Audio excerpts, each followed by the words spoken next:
आता वधूने काय करायचं ते आपण पहिल्यांदा बघूयात. वधू तयार झाली की तिने पहिल्यांदा देवाजवळ जावं. आधी प्रथम स्वतःला हळद कुंकू लावून नंतर देवाला हळद कुंकू व्हावं.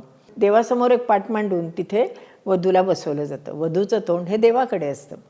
नंतर वधूची आई वधूला हळद कुंकू लावते आणि तिला पेढा म्हणा, बर्फी म्हणा, करंजी खाऊ घालते. नंतर तिची ओटी भरते. खरं म्हणजे अशा वेळेला वधूचं, वधूच्या आईचं किंवा आजूबाजूला ज्या सगळ्या बायका असतात किंवा सगळेच मंडळी असतात, त्यांचं मन खूप भरून आलेलं असतं. आज वधूची ओटी भरताना तिची लेक म्हणून ही शेवटची ओटी असते. कारण आता पुढच्या वेळेला येणार ती त्यावेळेला ती दुसरे सून म्हणून किंवा माहेरवाशीण म्हणून येणार असते. त्यामुळे पुन्हा आपण ज्या वेळेला तिची ओटी भरणार ती माहेरवाशीण म्हणून तिची आपण ओटी भरणार असतो.